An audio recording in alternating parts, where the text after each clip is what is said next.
Hello hi sweet boondi தான் செய்ய போகிறோம். 1.5 கப் அளவுக்கு கடலை மாவு, 1.5 கப் அளவுக்கு சுகர், முந்திரி, திராட்சை. எந்த கப்பில் நம்ம கடலை மாவு எடுக்கிறோமோ அதே கப்புலேயே தண்ணி, சுகர் எல்லாமே அந்த கப் அளவுலேயே எடுத்துக்கணும். கொஞ்சம் கொஞ்சமாக தண்ணி விட்டு கலந்துக்கோங்க கடலை மாவை. இந்த கன்சிஸ்டன்சி அளவுக்கு வந்தாலே போதும். எண்ணெய் சூடானதும் இப்போ பூந்தி போட்டு எடுத்துடலாம். ரொம்ப பூந்தி அதில் வேகக்கூடாது.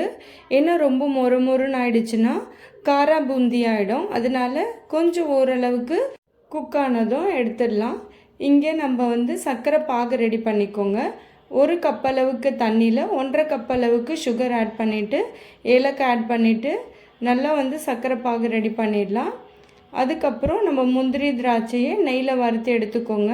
எடுத்து வச்சுருக்க பாகை கொஞ்சம் கொஞ்சமாக பூந்தியில் ஆட் பண்ணி நல்லா கலந்து விட்டுக்கோங்க. பாகில் நல்லா கலந்ததுக்கப்புறம் வறுத்து எடுத்து வச்சுருக்க முந்திரி, திராட்சையை அதோட நெய்யோடு ஆட் பண்ணிவிடுங்க. நல்லா கலந்து விட்டுட்டா அவ்வளவுதான். எம்மியான ஸ்வீட் பூந்தி வீட்லேயே நம்ம ஈஸியாக செஞ்சிடலாம். இதே மாதிரி தான் லட்டு ப்ராசஸும் செய்கிறது. இதே மாதிரி இன்னொரு வீடியோவில் பார்க்கலாம். பாய்.